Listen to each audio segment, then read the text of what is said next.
Salut, bienvenue pour un nouveau vlog. Je me suis posée par terre dans ma bibliothèque parce que j'avais pas le temps de faire la pile de livres là pour me mettre sur mon canapé. Ce matin, mon programme, parce que là il est ce matin, il doit être 11h30 hein, parce que je me suis pas levée hyper tôt non plus. Je vais faire les courses. Ouais, c'est pas une activité hyper enjaillante, mais, parce qu'il y a un mais, je l'ai déjà dit, je le répète, je travaille dans le domaine de l'alimentaire, donc en gros je travaille pour une entreprise qui fournit des magasins en aliments, tu vois. Euh, et aujourd'hui, il y a une ouverture de magasin, c'est-à-dire que c'est une ouverture de magasin. C'est-à-dire que le magasin n'existait pas et que maintenant il existe et qu'aujourd'hui il ouvre pour la première fois. Et je pense qu'une occasion pareille ne se représentera pas, c'est-à-dire un jour d'ouverture où je suis en vacances et où le magasin est pas trop loin, c'est pas prêt de se reproduire, et je veux aller voir physiquement en magasin ce que ça fait, enfin comment c'est, comment les gens sont, ce qui se passe, parce qu'il y a des choses que je vais, déjà il y a des choses que je vais chercher il y a des choses que je vais vérifier, enfin que je vais regarder s'il y a ou s'il n'y a pas, parce que j'y travaille, et il y a des choses que je vais voir et auxquelles je vais faire attention parce que j'y travaille et je veux voir ça en fait. J'ai déjà eu l'occasion de travailler sur une ouverture moi depuis mon poste, dans mon petit bureau, à savoir qu'est-ce que je dois faire en plus par rapport au magasin, par rapport au directeur, qu'est-ce que je dois lui donner, quand je dois l'appeler, tout ça, je sais gérer une ouverture depuis mon poste, mais je veux voir une ouverture en magasin comment c'est physiquement. Donc en vrai, c'est pas bon, on est quand même en confinement, je sais, donc c'est pas le magasin le plus près de chez moi, mais je vais pas faire je crois qu'il est à 10 km de chez moi, en gros je vais mettre 15 minutes pour y aller, sachant que le plus près de chez moi doit être à 12 minutes. Voilà, c'est pas s'il aurait été à une demi-heure et 40 bornes, je l'aurais pas fait parce que confinement, tu vois. Mais là franchement, il est pas si loin que ça non plus. Et puis je me dis que je fasse mes courses dans un magasin ou dans un autre, ça change pas grand-chose en vrai. Ah, mes voisins rentrent, je sais pas si vous les entendez, j'ai une famille à côté de moi et donc, du coup quand ils rentrent, ils font du bruit. Voilà, c'est comme ça, bref. Du coup voilà, c'est ça que je vais faire ce matin. J'avais prévu d'y aller plus tôt, mais j'ai été incapable de sortir de mon lit avant 10h. Peut-être que vous l'entendez hurler, je suis désolée si vous l'entendez hurler, mais voilà, on va la laisser hurler. Bref, du coup oui, j'ai été incapable de sortir de mon lit avant 10h, parce que je me suis couchée à 1h30 hier soir. Oui, voilà. Donc du coup, le temps de me préparer, de prendre mon café, j'ai pas non plus, enfin, j'ai pas besoin de me presser non plus. Je veux dire, le magasin est ouvert non-stop toute la journée, donc que j'y aille à midi et demi, 1h, c'est pas non plus très dérangeant. Donc je vais aller faire ça. Je vais pas vous filmer dans le magasin pour deux raisons. La première, c'est que ça va être relou à faire. Et la deuxième, c'est que si je filme dans le magasin, vous allez savoir pour quelle entreprise je travaille. Et je veux pas que. En fait, je veux pas rendre public l'entreprise pour laquelle je travaille. C'est comme ça, c'est mon choix. Bref, super, maintenant j'ai le générique de C'est mon choix dans la tête. Ah, je me disperse ce matin. Ce que je voulais vous dire, c'est que du coup, là, moi, je vais faire les courses. C'est pas hyper enjaillant non plus. Faut que je remplisse mon frigo au passage. Ça pourrait être cool. Et hier, j'ai monté la bibliothèque que j'ai été chercher avant-hier. Du coup, donc je l'ai montée, je l'ai remplie. Vous allez voir qu'avec la magie du montage, on ne voit même pas à quel point j'ai galéré, mais j'ai galéré. Du coup, voilà, j'ai déjà monté cette partie-là. Donc moi, je vais faire les courses. Et vous, je vous laisse avec moi qui monte et qui range ma bibliothèque. C'est parti. We rise like the sun and fall in the ocean. Sometimes we lose, sometimes we win, 'cause we're only human. The ghost of our past is chasing, trying to stop us. The sound of our souls connected is nothing but one love. We never old, we die young, afraid of being all alone. We might break, we're not stone, afraid of being all alone.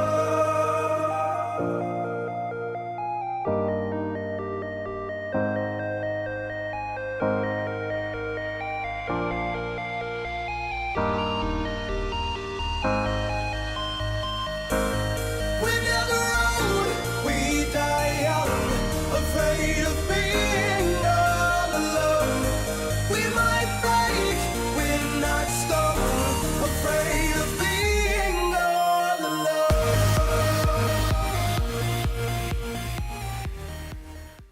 Bon, je vous retrouve beaucoup plus tard que prévu parce qu'il est 21h47. Voilà. Du coup, vous m'avez vu monter la bibliothèque et la ranger, elle est là-bas. Le rangement des livres que j'ai fait n'est pas définitif. En gros, j'ai juste mis les livres qui restaient dans les cartons qui traînaient dans mon salon parce que ma mère pourra en témoigner, je ne suis pas la fille la plus organisée et la plus ordonnée du monde, mais les cartons de bouquins qui traînent dans mon salon, ça me gonfle. Voilà. C'est-à-dire que mon salon peut être en bordel, tant qu'il n'y a pas de livres qui traînent, c'est ok. Mon salon peut être nickel, s'il y a des livres qui traînent, c'est pas ok. Voilà, c'est comme ça, faut pas chercher à comprendre, c'est ma logique à moi, encore une fois, j'ai une logique particulière. Bref, du coup ce vlog est un peu vide, hein. J'ai pas commencé à le monter parce que ça fait très très longtemps que j'ai pas été happée par mes 2 lectures en cours en même temps. Genre c'est vraiment ouf. Mais en gros j'ai passé l'après-midi à lire et à regarder quelques vidéos YouTube et j'ai regardé un épisode de série, ce qui est très très peu pour moi. D'ailleurs c'est pour ça que je me suis arrêtée de lire là maintenant. En fait, là si je continue à lire, je suis partie littéralement pour lire une bonne partie de la nuit et j'aimerais arrêter de me coucher tard en fait. Parce que l'objectif de ma semaine, c'est de me reposer. Donc si je... En fait, c'est ça. L'objectif de ma semaine, c'est de me reposer parce que je suis en vacances, je rappelle. Sauf que je suis du genre à me coucher tard et me lever tard. Et quand j'ai une semaine de libre comme ça, c'est le cas depuis que j'ai 15 ans, tu vois. Quand j'ai une semaine de libre comme ça, de vacances, alors l'été, à l'époque où j'avais 2 mois de vacances, on n'en parle même pas, j'ai tendance à me décaler, en fait. C'est-à-dire que là, pour vous donner un ordre d'idée, hier, je me suis couchée à 1h30. Et donc, si je fais pas gaffe, ce soir, je vais me coucher à 2h, demain soir, je vais me coucher à 2h30, et ainsi de suite. Et donc, dimanche soir, si je continue comme ça, je vais me coucher à 4h du matin. Sauf que lundi matin, je me lève à 6h. Et donc, je vais recommencer le travail en étant absolument pas reposée et en étant au bout de ma life parce que je serai épuisée. Or, c'est pas ce que je veux. Donc, j'ai décidé d'être raisonnable et que ce soir, au plus tard du plus tard, à minuit, j'étais dans mon lit. Voilà, c'était la parenthèse, hein. Voilà. D'ailleurs, je sais qu'il y a au moins une personne qui me regarde et qui est une lève-tôt et qui se demande comment c'est possible, les gens qui ne se lèvent pas naturellement à 9h, et ben c'est possible parce qu'elles ne se couchent pas tard. Et je sais qu'il va me répondre qu'il se couche plus, que même quand il se couche tard, il se réveille à cette heure-ci. Et ben c'est juste que ton cerveau est programmé en fait et qu'il te réveille. Mais le mien il me réveille pas. Le mien, il dort. Tu vois, il est parti en live et il me réveille pas. Il me dit pas Audrey, il est 9h, Audrey, il est 10h. Non. Non, il me dit rien, il me laisse dormir, cet abruti. Et après, il se réveille en sursaut à midi. Voilà, on n'a pas les mêmes cerveaux. C'est ça la réponse à la question. Bref, je divague. Je voulais faire un vrai point lecture. C'est-à-dire un vrai point sur où j'en suis dans mes lectures. Parce que j'ai pas fait ça depuis... j'ai pas fait ça depuis longtemps en fait. Et comme ce vlog est court, enfin, sauf si je blablate pendant un quart d'heure, je me suis dit que c'était l'occasion. Donc, bref, j'ai beaucoup divagué et beaucoup digressé. Parlons lecture.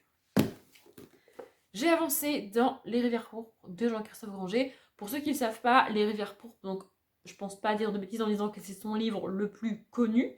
Et c'est aussi le livre qui a été adapté, je crois qu'il a été adapté en film, c'est sûr, parce que ça, la couverture que j'ai, c'est l'affiche du film, avec Jean Reno et lui, là, je me rappelle jamais de son nom à lui. Je sais son nom, mais c'est comme si les lettres de son nom étaient dans le désordre dans mon cerveau et que j'arrivais pas à les remettre dans l'ordre.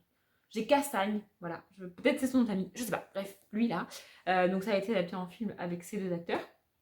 D'ailleurs, ça signifie qu'il y a au moins un des 2 personnages qui a été absolument pas respecté, mais bref. Et je crois qu'il y a même une série qui a été diffusée sur France 2 là, et qui a été rediffusée il y a pas longtemps. J'ai vu ni l'un ni l'autre. Par contre, je compte bien regarder ces adaptations-là une fois que j'aurai fini ce livre-là.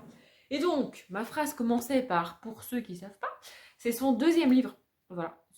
C'est le 2e livre écrit par cet auteur et c'est absolument c'est l'un de ses livres, c'est son livre le plus connu, c'est un peu un chef-d'œuvre, tu vois, et genre c'est son 2e livre, quoi, genre le gars était ouf. Son premier livre, pour ceux qui se poseraient la question, c'est Le vol des cigognes, et en fait, j'ai pas fait exprès, mais j'ai commencé par lire Le vol des cigognes, c'est-à-dire que le premier livre que j'ai lu de Jean-Christophe Granger, c'est Le vol des cigognes, et je me suis dit, c'est un signe, on va les lire dans l'ordre dans lequel il les a écrits. Et du coup, le 2e, c'est celui-là. Bref, pour l'histoire, alors c'est un peu compliqué à résumer parce que c'est très long à démarrer.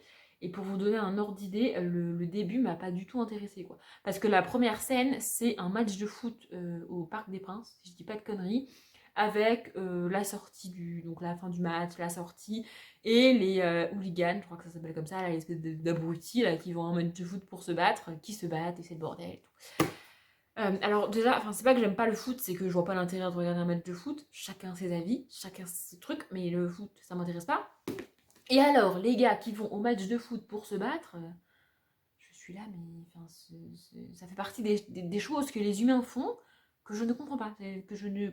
Même pas, voilà, j'ai pas de... Bon bah, quel est l'intérêt, je ne sais pas. Et donc du coup, voilà, la première scène c'est ça, et là je me suis dit, ouh là là, c'est mal barré. Mais j'ai continué, et après c'est vraiment cool. Après, donc on a un flic qui est chargé de la sécurité là, ce soir-là de match de foot où c'est la merde, qui se met à tabasser quelqu'un, parce qu'il est un peu énervé, parce que le gars a fait un truc pas très cool. Bref, et du coup, suite à ça, ce tabassage et cette espèce de peuplade, enfin de foule qu'il y a eu à ce moment-là, là, c'est un peu la merde pour ce flic-là. Et donc on lui dit, tu sais quoi, il y a un corps qui a été retrouvé dans je sais pas quelle campagne près de Grenoble, je crois, un truc comme ça. On va t'envoyer là-bas, comme ça t'es loin des médias et tu mènes une enquête. En gros, il a tabassé un mec quasiment à mort, et pour le punir, on l'envoie faire son travail ailleurs. Bref, on s'en fout. Et donc il débarque là-bas dans cette espèce de bourgade, je crois que c'est près de Grenoble. En fait, je confonds parce qu'il y a deux histoires en parallèle après, donc je sais plus. Mais en gros, c'est un corps qui a été retrouvé en position fétale dans un glacier. Ah, c'est super fun, hein, vous allez voir, c'est très fun.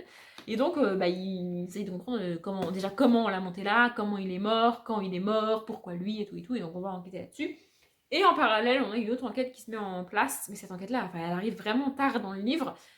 Pour vous donner un ordre d'idée, là, j'en suis à la page 237. Et je ne sais toujours pas quel est le lien entre les deux enquêtes. Je sais pas. Peut-être qu'il y a un lien, peut-être qu'il n'y a pas un lien. Peut-être même que les enquêtes ne sont pas menées vraiment en même temps, mais peut-être qu'elles sont menées à des années d'écart. Je sais pas. Franchement, j'en sais rien, j'arrive pas à savoir. Mais je continue à lire, c'est cool. Et du coup, voilà, on suit l'enquête avec le corps dans la glace et l'inspecteur qui s'appelle. En fait, j'ai du mal avec les noms, parce que comme il y a deux histoires en parallèle, moi c'est un peu compliqué. Donc avec cet enquêteur parisien là qui a été envoyé en punition là, et un autre enquêteur qui a des dreadlocks. C'est pour ça que je dis qu'il y en a au moins des deux qui n'a pas été respecté, parce que le deuxième inspecteur est de type arabe avec des dreadlocks. D'ailleurs, il y a clairement des phrases et des réflexions à la limite de la limite du racisme dans ce livre. C'est excusable parce que ça a été écrit il y a longtemps, mais quand même, il y a des petites réflexions qui passeraient pas aujourd'hui en littérature, et je pense même que ça mériterait une petite pas réécriture complète, mais une petite actualisation du texte en fait, tu vois, parce qu'il y a des choses qui ont été acceptables quand il est sorti, qui ne le sont plus du tout aujourd'hui. Un peu comme on a renommé Il ne restera qu'un, un truc comme ça, là, les petits nègres de Agatha Christie. On l'a renommé parce qu'à l'époque ça passait, aujourd'hui ça passe plus. C'est un peu le même cas ici. Bref. Donc du coup voilà, on suit ces deux enquêteurs. Dans la deuxième enquête, il est question d'un petit garçon et de profanation de tombes. Voilà, c'est très joyeux, n'est-ce pas? Mais franchement, j'aime bien, j'aime beaucoup. J'aime pas en général les deux histoires en parallèle, mais là, je pense que c'est dû à l'écriture. J'aime tellement comment c'est écrit, comment c'est raconté. La plume est juste géniale, la construction est ouf. Et du coup, ça me dérange pas et je suis happée autant par une enquête que par l'autre. Ce qui fait que quand on change d'enquêteur, ça me dérange pas parce que j'ai aussi envie de connaître la suite. Ça me frustre un peu parce que j'étais bien dans l'enquête et j'aurais bien aimé qu'on avance. Mais je veux aussi avancer dans la deuxième enquête. Du coup, ça me dérange pas. En général, c'est pour ça que ça me dérange. Je crois que je l'ai jamais expliqué en vidéo. Mais c'est pour ça que ça me dérange et que j'aime pas les alternances de temps ou d'histoire. Parce qu'il y a toujours au moins une histoire qui m'intéresse plus que les autres. Et du coup, les autres, ça me gave en fait. Ça me saoule de lire les autres et d'avancer dans les autres. Parce que ça m'intéresse pas en fait. Enfin, ça m'intéresse beaucoup moins que la première histoire que j'ai commencée. Et du coup, je m'ennuie. Alors que là, j'aime les deux autant. Et franchement, c'est très très cool. Je sais pas si je vais pouvoir le finir avant que je reprenne le travail. Ça devrait se faire, mais je suis pas sûre. On verra. Et la deuxième, grosse rigolade, c'est pareil. Ah, vous allez voir, en ce moment, j'ai des lectures particulièrement légères et fun. Hein, oui, c'est fun. Donc, le monstrologue, oui, toujours, de Rick Yancey. Là, on est... je crois que j'avais vaguement résumé avec le... En fait, j'avais dit ce qui se passe dans le prologue. Donc, dans le prologue, on a un gars qui est appelé par un directeur d'EHPAD, je crois que c'est ça, et qui lui dit, voilà, on a un de nos pensionnaires qui est mort, on a trouvé ses carnets qu'il a écrits et qui sont à lui, il n'a pas d'amis, personne ne les a réclamés, ça peut vous intéresser. On n'en sait pas plus sur le gars, je ne sais pas pourquoi, et donc le gars repart avec ses carnets, là, et il se met à les lire, et en fait, l'histoire qu'on a, c'est ce que cette personne décédée a écrit dans ses carnets. Je sais pas si c'est très clair ce que je dis. Et cette histoire, en gros, c'est l'histoire d'un petit garçon de 12 ans qui s'appelle Will Henry, parce que là, pour le coup, j'ai les prénoms, et qui est une espèce d'assistant apprenti d'un monstrologue.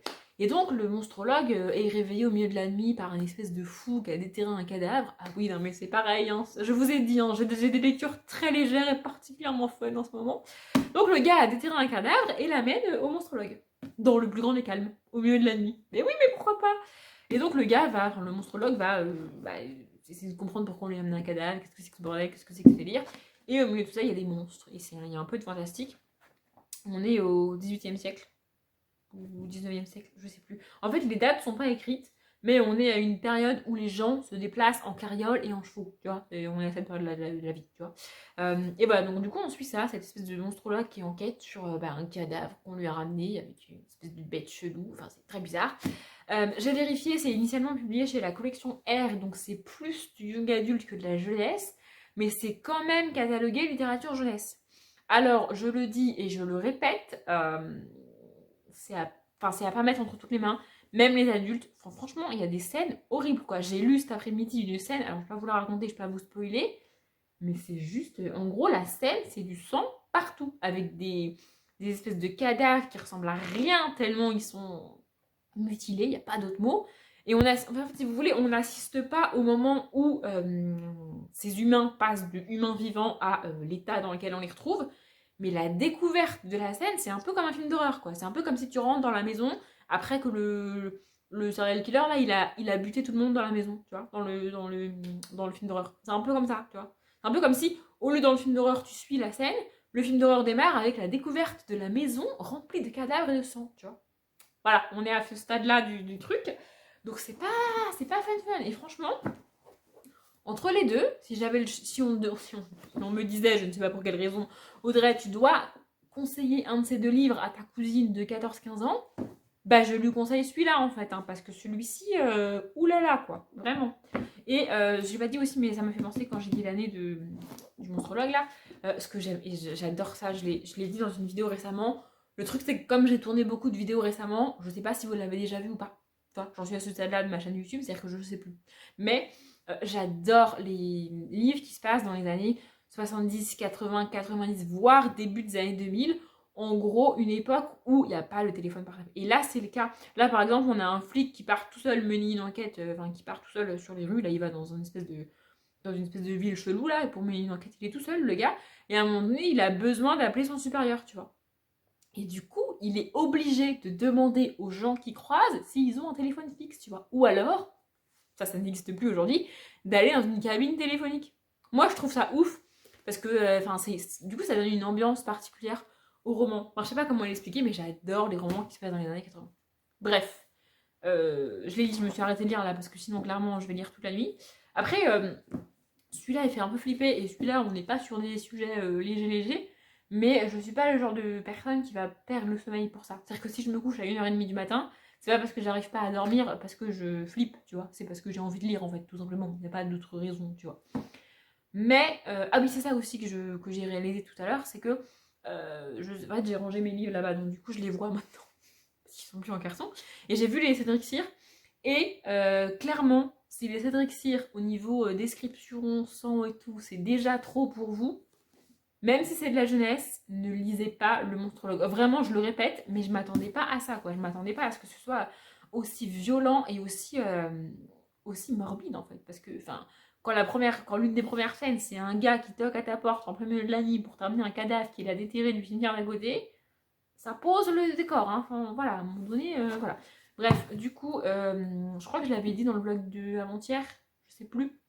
Et mon but, depuis lundi, c'est de lire 50 pages par jour de chacun des livres. Du coup, j'y arrive pour l'instant. Là, je suis à la page de 237, c'est ça que j'ai dit. C'est ça. Donc, il me reste 180 pages. Bon, c'est ça, il fait 410 pages, donc il doit me rester 180 pages. Un truc comme ça. Je vais essayer de le finir avant de reprendre le travail, mais je suis pas certaine d'y arriver parce que ce week-end, j'ai prévu autre chose, vous verrez ça. Et donc dans celui-là, je suis à la page 200, même pas 300 je crois, 293, c'est ça. Et il en fait 460 en gros. Donc c'est pareil, il me reste 170 pages. Donc si je continue à ce rythme-là sur les deux, je devrais les terminer en même temps. Mais je suis pas certaine d'y arriver. Bref, voilà. J'avais dit que ce vlog serait court, sauf si je blablatais un quart d'heure. Et ça fait très exactement 14 minutes et 59 secondes que je parle. Voilà, super. Bref, du coup, je m'arrête là pour ce vlog. C'était pas le vlog le plus intéressant du monde, mais au moins, j'ai fait un point sur mes lectures en cours, sachant qu'on est sur une chaîne Booktube. C'est quand même pas mal, hein. Bref. Oui, demain, je vais tourner des vidéos, parce que vous le verrez pas, parce que je vlog pas demain, mais il me reste des vidéos à tourner pour le mois de novembre, et comme je vais reprendre le taf, et que la semaine de reprise va être particulièrement sympathique, je vous en parlerai peut-être quand j'aurai repris le travail, je vous expliquerai tout. Parce que je sais que la semaine de reprise va être difficile, mais bon, va falloir y aller. Du coup, voilà, il faut que je tourne des vidéos là pour compléter le mois de novembre, parce que j'ai pas encore tout tourné, tout monté et tout. Aujourd'hui, ça a été une journée un peu off, c'est-à-dire que j'ai monté rien du tout, j'ai tourné rien du tout, j'ai rien fait. Au niveau chaîne YouTube et tout, j'ai rien fait. J'ai passé ma journée à lire. Ah si, je vous ai pas dit, en fait, j'ai fait les courses quand même. Quand même, j'ai fait un truc productif, j'ai fait les courses. C'est pas mal, j'ai rempli mon frigo. Comme à chaque fois. Ah oui, je vais le dire parce que peut-être qu'il y a des gens qui se sentiront moins seuls, et peut-être que si vous me le dites en commentaire, je me sentirai moins seule. J'habite au premier étage sans ascenseur et le parking est tout seul. Je garde ma voiture au sous-sol. Donc du coup, j'ai 2 étages à monter de ma voiture à mon appartement. Et du coup, quand je pars faire les courses, à chaque fois, je me dis, Audrey, t'en jailles pas trop, tout ce que tu achètes, il va falloir que tu fasses 2 étages avec tes petits bras. Tu vois. Donc là, je me dis ça en partant. Et une fois dans le magasin, pompé up, je remplis mon caddie, tu vois. Et en fait, ma réflexion, c'est même pas un confinement ou quoi, hein. Ma réflexion, c'est juste que plus je vais remplir mon caddie et plus je vais acheter, moins, comment dire, dans plus longtemps, j'aurai rien à faire les courses, tu vois. C'est même pas dans un optique de faire des réserves parce que confinement et tout, non, je sais que les magasins sont toujours pleins, j'ai bien conscience qu'il y aura jamais de pénurie alimentaire, contrairement à la plupart des gens, je sais tout ça. C'est juste que par flemme d'aller faire les courses trop régulièrement, je remplis mon caddie. Et après, arrivé à ma voiture, je me dis putain, il va falloir que je monte tout ça à la main, toute seule, ça va être super. Voilà. Donc ça n'a pas loupé, j'ai encore acheté beaucoup trop, enfin beaucoup trop. Pas beaucoup trop, mais ça m'a fait faire 2 allers-retours entre la voiture et le frigo, quoi. Bref, c'était mon petite parenthèse. D'ailleurs, j'étais très contente d'aller dans ce magasin-là pour faire l'ouverture et tout. J'ai croisé 2 de mes collègues. Alors, c'est pas des collègues que je vois tous les jours, parce que mes collègues que je vois tous les jours, elles sont au bureau. Genre, aujourd'hui, elles étaient au bureau à gérer l'ouverture depuis leur bureau. Mais c'est des gens qui passent de temps en temps nous voir au bureau, parce que on travaille ensemble quand même, tu vois. Mais leur principale activité, c'est d'être en magasin, justement. Et donc là, du coup, je les ai vus, je les ai croisés, on a pu discuter et tout. C'est assez cool. Enfin, pas trop discuter parce que eux, ils travaillent, tu vois, mais moi non. Mais voilà, du coup, c'était cool de voir à quoi ça ressemble un magasin en train d'ouvrir. C'est une expérience assez impressionnante. Et je pense que moi, je me suis rendu compte de plein de choses qui se passent dans le magasin, qui ne se passent pas dans le magasin en temps normal, que les gens ne voient même pas, quoi, en fait. Mais c'est aussi bien, enfin, c'est aussi voulu que tout ce qui est mis en place pour l'ouverture ne soit pas forcément visible par le consommateur, enfin par les clients, quoi. C'est pas. C'est un peu comme si tu vas chez le dentiste et tu vois ce qu'il fait. Tu t'en fiches de voir ce qu'il fait. Tu le laisses faire son travail et tout ce que tu veux, c'est que ce soit fait et après tu te casses. Bref, pourquoi je divague comme ça? Vous pouvez pas me dire que je divague et me dire de fermer ma bouche, hein? Bon, bref. Je ferme ma bouche, je vais regarder un épisode de Murder. Bah oui, pour rester dans le thème de ma journée avec des meurtres et des monstres, je vais regarder un épisode de Murder. C'est logique, tu vois, en fait. Bref, du coup, je vais regarder un épisode de Murder et écoutez-moi bien, je me couche tôt. Et si après-demain, dans le vlog, je vous dis que je me suis pas couchée tôt, vous aurez le droit de me casser la tête. Vraiment. Je suis sincère, vraiment. Bref. J'espère que ce vlog, du coup, interminable, encore une fois, vous a plu. Et demain, je sais pas ce qui se... Ah si, demain, ça va être un update lecture. Oui, ça doit être un update lecture. Bref, comme d'habitude, faites une bonne journée, un bon après-midi, un bon appétit ou une bonne nuit. Et je vous dis à demain.